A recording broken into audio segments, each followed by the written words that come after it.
One of the most endearing parts of Stardew Valley is the relationships you get to make with the NPCs and the depth of character that Concerned Ape, the creator of the game, put into each and every person. So today I'm going to objectify all of that by ranking every Bachelor and Bachelorette on a tier list. How lovely. There are 12 candidates total, 6 boys and 6 girls. Now here's the thing, when you dig into everyone and learn their backstories and everything, they are all endearing in some way. But that's not what this is about. This is about being subjective. Sometimes people just give me a weird vibe and that's just the way it is, okay? Just as a disclaimer, I know that many of you will disagree with me. That is a-okay. That's what the comment section is for, to share your opinions. Just please keep it respectful, this is just a game after all. I know that plenty of people go into tier lists with a very relaxed, decisions on a whim type attitude, and I do get that, but I wanted to create a somewhat standardized approach to making my decisions. As much as I would love to just be throwing out random opinions, I feel like some objectivity is a good idea. So with that, I have created what I would like to call the 4 categories of judgment.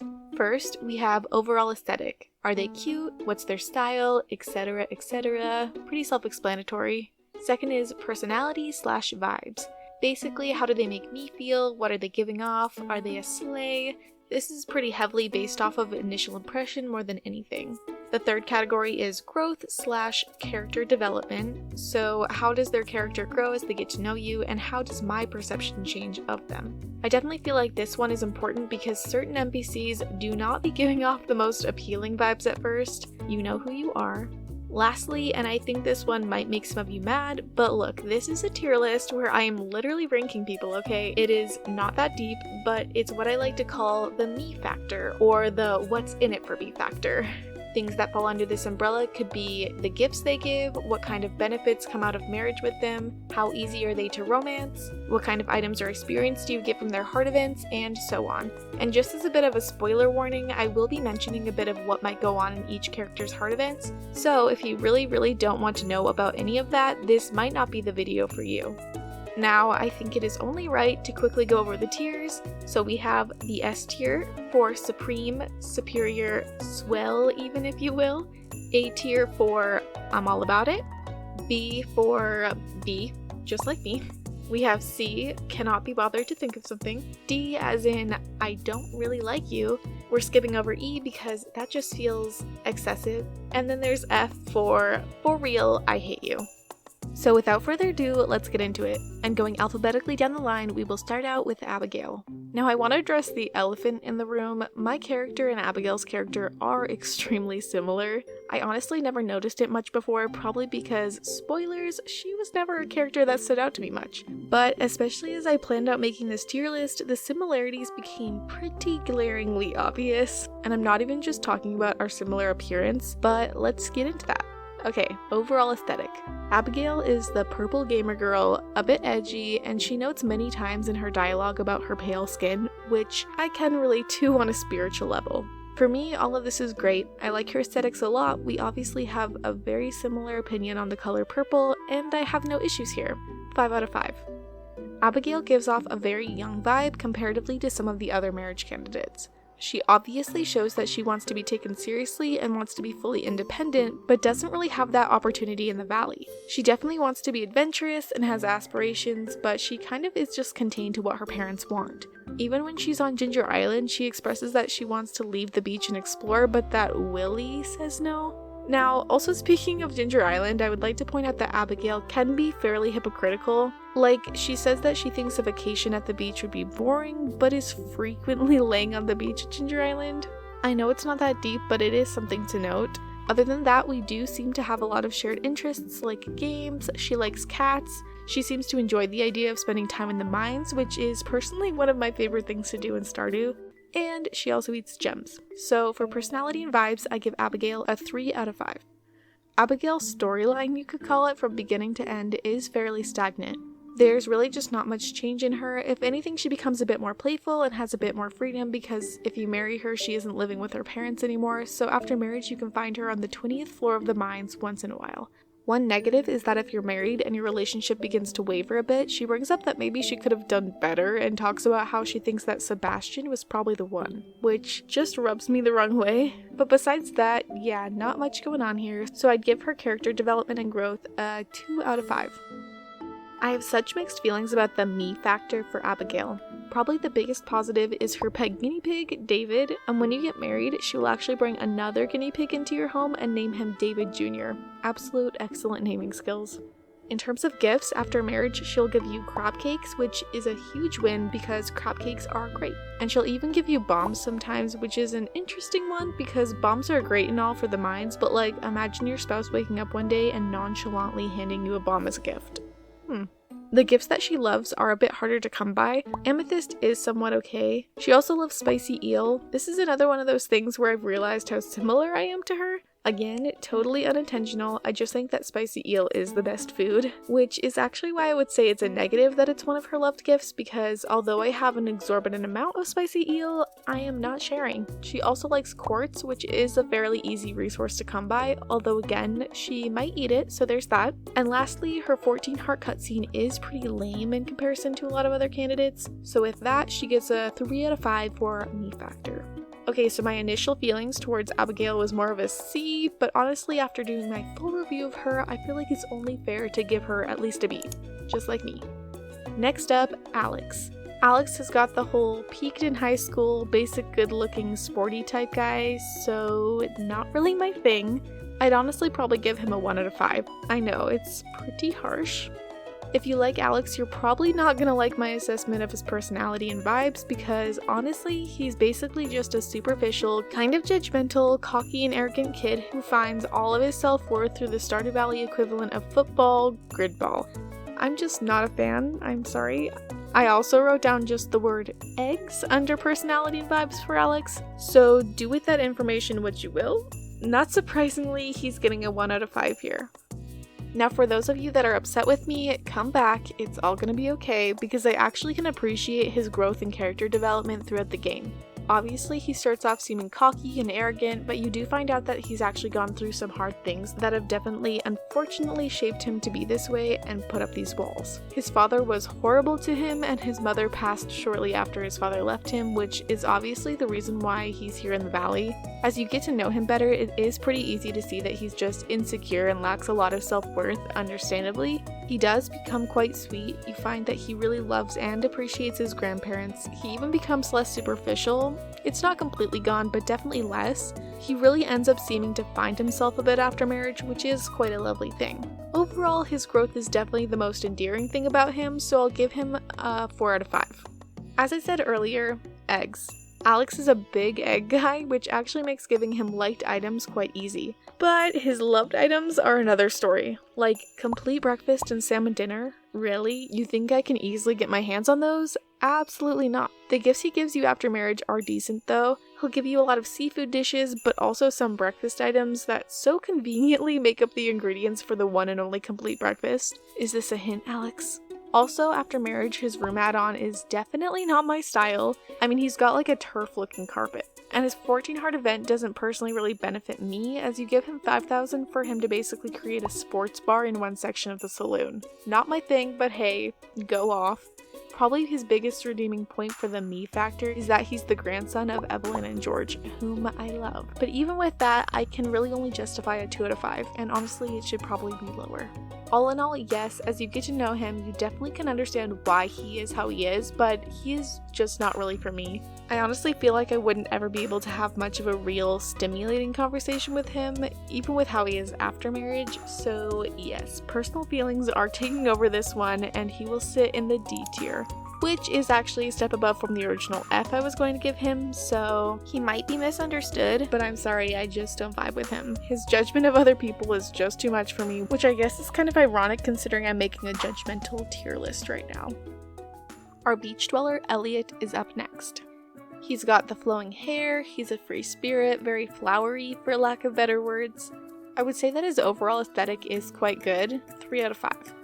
Now, personally, his personality and vibe is a whole other story for me. Again, he's very flowery and free-spirited, but in a way that's very much like a tortured artist type vibe. I feel like I'll probably get hate for this, but he's kind of cringe to me and gives off this presence of being better than you because he's a creative versus you who is apparently just a farmer. So don't love that. He does seem very independent and hardworking, but still, I'm sorry, it's a 1 from me. And unlike Alex, his character development doesn't do much in improving his image to me. When you meet him, he seems fairly self-important, very posh type vibes. The positive, I guess, here is that if you make it to his 14 heart event, he does state in one of the letters he sends you that he actually finds it weird to be seen as somebody important when he feels like he's truly no one special, and he does seem to gain some self-awareness as a whole. The issue with his growth throughout the game, though, is that he kind of seems to regress from the positives of who he was. It personally, to me, feels like that after you get married, you become his everything, but like not in a great way, maybe in an even unhealthy way. He seems to depend on you entirely for every bit of interaction, his creativity, even his security. His dependence on you is also kind of solidified if you get divorced, as he says that you've shattered all of his hopes and dreams. But didn't he have hopes and dreams before you? I know that he's likely referring to the future you would build together, maybe the idea of family, but it just feels like he's put everything on you. And I'm sorry, but I just have to give him another 1. Lastly, the me factor. The ability to woo him is a bit difficult. Because he lives in a single room home, you can't enter it until you've already gained some hearts with him, and because he's a bit of a hermit, it can be hard to find him otherwise. Plus, he lives all the way down at the beach, so it's just kinda out of the way. He does have a lot of loved gifts, but they can be annoying to give. Like, I don't always want to be giving away things like crab cakes and duck feathers. I'm sorry. Some positives are that his 10 heart event is pretty nice, and his outside add-on is cute as well, and he even gives you coffee in marriage, which is always decent. However, as a whole, Elliott has to get a 2 out of 5 on the me factor. I do not think it will be any surprise to anyone where I'm placing him, because for real, I don't like him.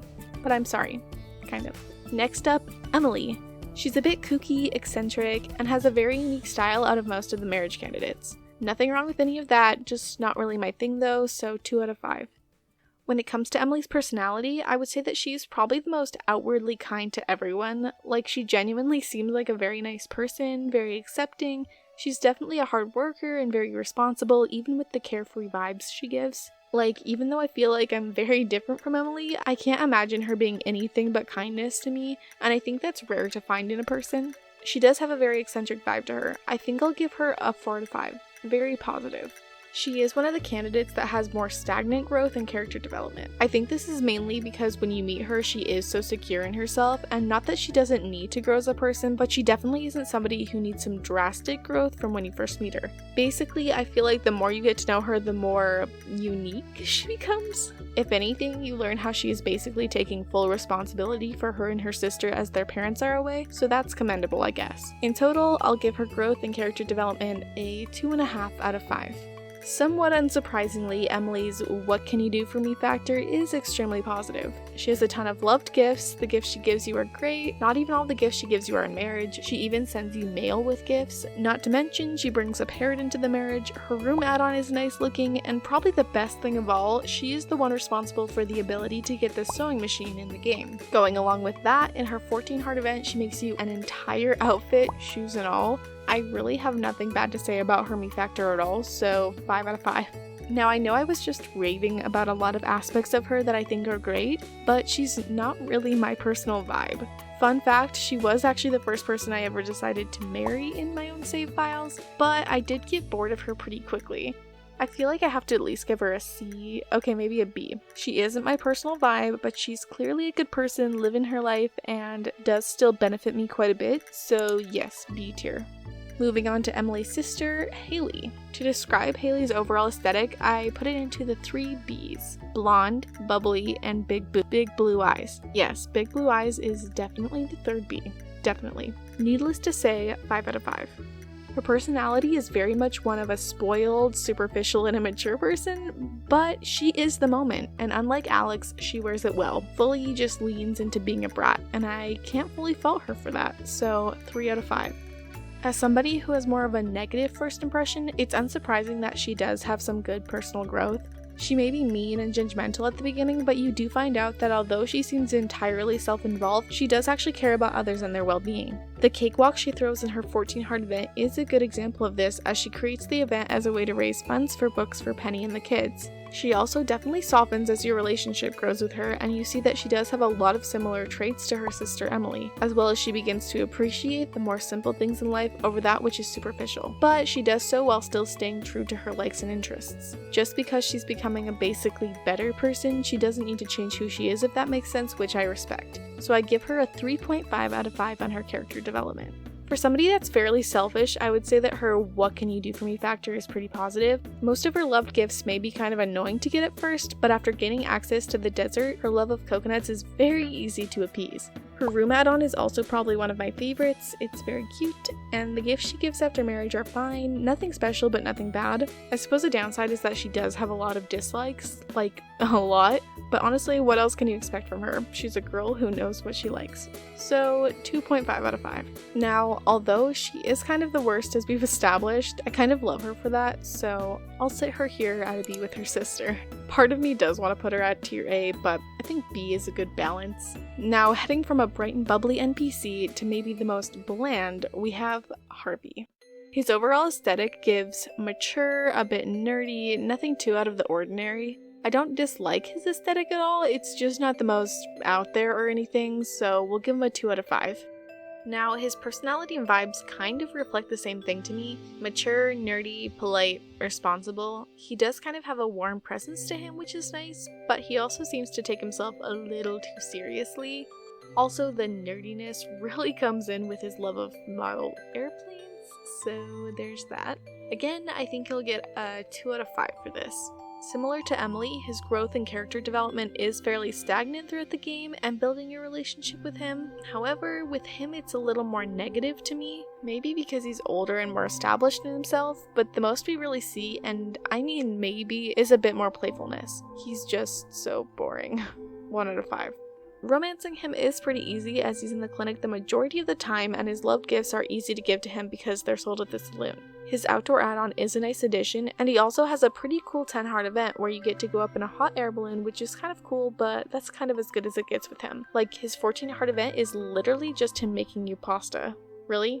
Yes, in life it's nice when your partner thinks of you and does a nice gesture like this, but for a game like this I just can't help but be extremely underwhelmed. Other than that, his room add-on is fine, and the gifts he gives are decent, nothing outstanding. Kind of like him, but I also want to talk about his dislikes. This really isn't about the me factor at this point, but everything he dislikes is like cake and cookies and bread and ice cream and on and on. On the wiki in his short description it says something like, "You can sense a sadness in him." Well, maybe the fact that he dislikes pretty much every universally enjoyable food is part of that. Sometimes it's just good to indulge a little bit, okay? Having pancakes for breakfast is not going to be the end of the world. Anyways, back on track, I give him a 2 out of 5 for the me factor. Okay, so in reality, Harvey's responsibility and maturity is probably a really beneficial thing in the real world, but seriously, he is like the white loaf of bread that he despises. Dependable, reliable, tastes okay, but there just isn't a ton going on there. F tier seems too harsh though, so we're gonna go with D. Final decision. Next up is a breath of fresh air, Leah. She's got a very natural look, kind of earthy vibes, just overall very cute. So I'll give her a 4.5 out of 5. In terms of personality, she seems much more kept to herself, very down to earth, seems caring, maybe a little naive, just overall good vibes to me. She also seems to appreciate nature, which I like, but not in an over-the-top kind of pretentious way like I feel Elliott does, if that makes sense. Overall, I think she is actually one of the only marriage candidates where it really makes a lot of sense for her to enjoy living on the farm with you. She kind of has that shared experience of also living in the city and finding herself liking the small town vibes. A solid 4 out of 5. She doesn't have too much growth throughout the game, but I wouldn't call her stagnant like I have with some others. She is quite quiet and reserved at the start, and then you learn a bit about why she moved to the valley and her troubled past with her ex. I guess a lot of her growth is mainly you learning a bit about why she is how she is. But I would say the biggest growth you see in her is how she develops from somebody who kind of gets talked down to by her ex and takes on a more subservient role, to then in her 10 heart event you see that she grows some confidence in speaking up for herself against them and even punches them in the face if you choose not to. So I definitely see some valid growth in her character there, giving her a 3.5 out of 5. I personally feel that Leah has a lot of tangible benefits. For one, you get a handmade sculpture from her during one of her earlier heart events. I have heard that some people don't like this sculpture, but I like it. In her 14 heart event, you also get another piece of art. She paints a portrait of Marnie in a style you choose, and you get to paint one as well that you get to keep. And even though the artwork you create is pretty ugly, I love it. It's kind of the perfect unintentional snark on Marnie. Such a great heart event. She also has love gifts that are fairly easily accessible, like salad from the saloon and goat cheese once you have a barn. Her room add-on is fairly neutral, and the sculpture being built in the outdoor space is nice. The only downsides, I guess, would be that she, like Elliott, lives in a one-room house, which, side note, she decorates for the season. Such good vibes, I love her. But the single-room house does make it so that it's more difficult to see her in the beginning, as well as she does have quite a few dislikes, and the gifts she gives in marriage are pretty lame because they're mainly forageables. On a completely unrelated note, but Leah is actually the name of my actual best friend, so that's kind of its own nice little coincidence. Anyways, for the me factor, she gets a 5 out of 5. Overall, Leah is great and I'm all about her, so she will go in A tier. Over halfway through now and we land at Maru. In terms of aesthetics, I feel like she was done pretty dirty and her previous designs were much cuter, but if I could describe her overall aesthetic in 3 words, it would be a woman in STEM. 2 out of 5. She does have a nice personality. She's friendly, outgoing, ambitious, seems hardworking and driven. She's a bit nerdy, and again, woman in STEM. 3.5 out of 5. Overall, her growth is pretty stagnant as a character. She doesn't regress, at least. Mainly her growth comes through the fact that as her relationship with you grows, she becomes more inspired and is at her best, which is, I think, how relationships should be, right? You bring out the best in each other. So I guess we'll give her a 2 out of 5 here. Now when it comes to the me factor with Maru, I've got a bit of a bone to pick with her. She has some good positives, like her room add-on is nice. She is fairly easy to gift loved items to because growing strawberries can be quite easy and continuous once you've unlocked the greenhouse. And her 14 heart event is sweet, even though it's a bit boring. However, the relationship with her father is something that makes me very uncomfy. I know it's not entirely her fault, but him calling her his special little girl and confronting you early on is just too much for me. Another thing that may be a little more unrelated is that after you get married, she talks about automation throughout the farm, but just never follows through. All I want is more automation in Stardew Valley. Is that really too much to ask for? Also, she creates a literal robot that ends up discovering self-awareness through a module that she installed, and then she just decides to release the robot into the world. Like what? What if this robot commits crimes? Yes, she created this robot as a gesture for her parents for when she moves out, but still. Based off of all of that, I've got to only give her a 2.5. Now, yes, Maru is definitely a catch, very bright and has a lot of things going for her. I just don't think she's the catch for me, so I'll give her a C. Penny's aesthetic to me is pretty basic. She kind of just got the elementary school teacher look down, so I think a 2.5 is about where she stands for me there. She does seem like a fairly polite, kind, the do-gooder type, very much a caretaker in almost every sense of the word. But, and I might be judged for this, she seems a little judgy herself. I feel like she's the type that would judge you if you had any differing opinions from her. Because she does have to pretty much manage her home and take responsibility for her mom, which I do respect, but I kind of think she turns it into a bit of a I know what's right for everyone kind of vibe, so 2 out of 5. I would say that growth in Penny is basically what you would want for her. She obviously has major mommy issues with Pam, understandably, and you do actually find out that her dad actually left them at a young age, so she's got the double whammy of mommy and daddy issues. Big oof. What's nice is that if you do marry her and are able to take her away from that situation with Pam that she likely wouldn't take herself out of, she does actually seem to find a lot of peace within herself through that. Although it's clear that she still cares for her mom, she finally seems to see that she is not responsible for Pam's actions, which is nice. So I'll give her a 3.5. Her me factor isn't bad. She has quite a few loved gifts. Not all are super accessible, but I found that the way I play generally, diamonds and emeralds are a pretty easy gift. I would say the biggest benefit is actually her 14 heart event where she fully decorates your home in a style you choose, and that unlocks some decor items that wouldn't be accessible otherwise. With that, her room add-ons are decent and she gives fine gifts after marriage, so 3.5 out of 5. This may seem harsh, but I think I've got to go with a D tier. I would maybe go up to C, but I just don't really enjoy her very much. She's very boring to me, so... Okay, Sam's aesthetic I would say is simply young, blonde, rocker dude. Nothing crazy. I'll give him a 2.5 out of 5. As far as his personality goes, he's outgoing and friendly and really just seems like he's bopping around. I think it's because his mom spoils him, but he's pretty childish, sloppy, laid back, and he's also very forgetful, which is kind of funny. I wouldn't say any of his personality traits are necessarily bad, but 3 out of 5. Sam starts off very much in a teenager type phase. He does have a job at the Jojo Mart and then later at the museum, but as a whole he's pretty much carefree and has a few select passions.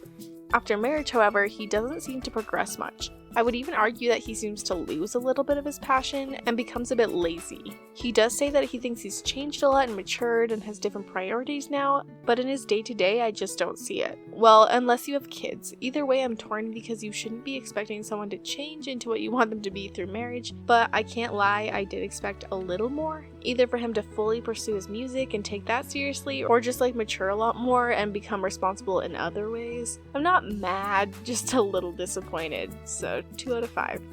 Now his me factor is actually quite good. He loves cactus fruit, which is super easy to find once you've unlocked the desert, or pizza, which you can buy at the saloon. But even better, he likes Jojo Cola, which is the easiest thing to obtain and has no monetary value, so please Sam, take as many as you'd like. Some other positives is that he adds some major bops into the Stardew universe, and in his 14 heart event you even get a boombox from him, which is cool. His add-ons after marriage are also decent, and he dislikes Lewis, which I believe is the right opinion, so he gets a solid 4 out of 5.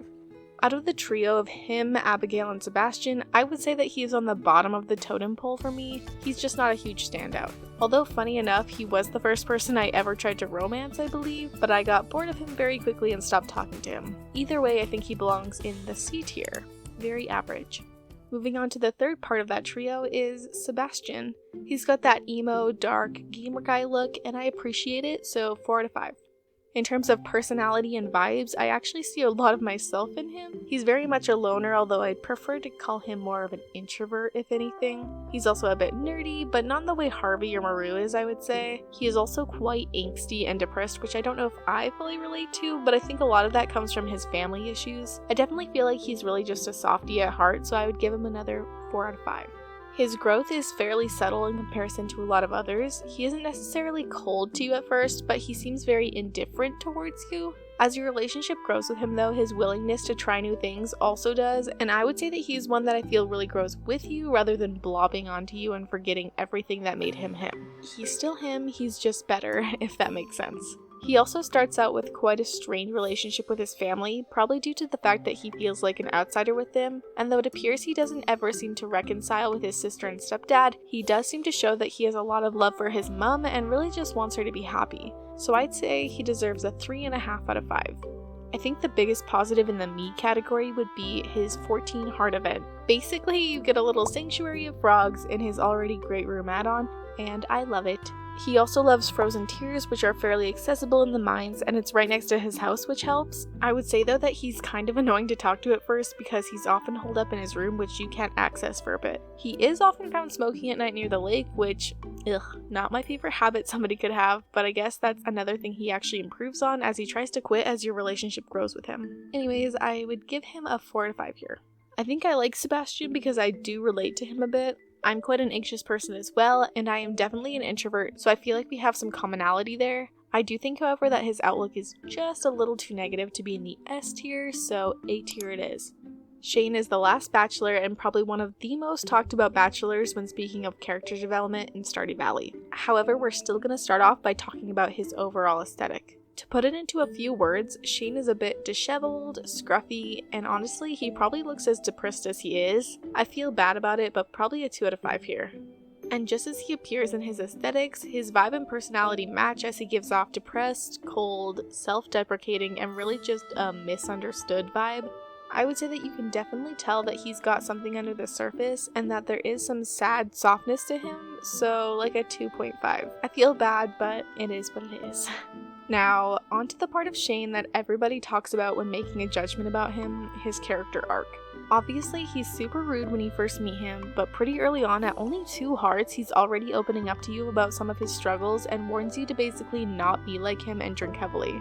As time goes on, you see him through multiple low moments where he's passing out and just in a bad way. From this point, you can definitely start to see major changes in him, where he wants to turn himself around and show more affection to his goddaughter Jazz and shows more passion for his interests in general. Now, marriage is where I have a hard time. His room add-on is a complete mess. He's got cans piled up in the corner and spilled on the floor, and even a dirt trail throughout. Now, it's his space, so fair enough, whatever, but I thought he was trying to be sober. Like, why are there cans that look like beer cans all up in this place? At his 14 Heart event, he explains that he's apparently actively trying to be better and that he's been playing video games to distract himself and has just been drinking Joja Colas to curb his craving for beer. But I am sorry, those are not Joja Colas in his room. And although he says he's improving, he doesn't do anything. Like, I find it hard to believe that he's okay when he has absolutely no aspirations anymore. All he seems to want to do is lie around, eat some microwaved food, and watch TV. Now, don't get me wrong, I don't expect anybody's depression to just go away, but I do expect him to continue the attempt at sobriety that he started, and I just don't believe he did when he's saying things like he's having a couple of tall boys for the night and complaining that his head hurts and asking how many he had last night. Like, it just bugs me that it feels like his character does this great growth and then just regresses. And again, I'm not saying that people don't take steps forward and steps back, but it just feels like it's all really sad. Maybe that's the word I want to use. Either way, I give his character growth a 4 out of 5 because of where he started to where he seems to go, at least before marriage. Okay, so he actually has more benefits in the me category than you might think. He is super easy to find in romance because he's either at the saloon or at work, and he has really easily loved gifts because they're sold at the saloon. The same place he is pretty much every night.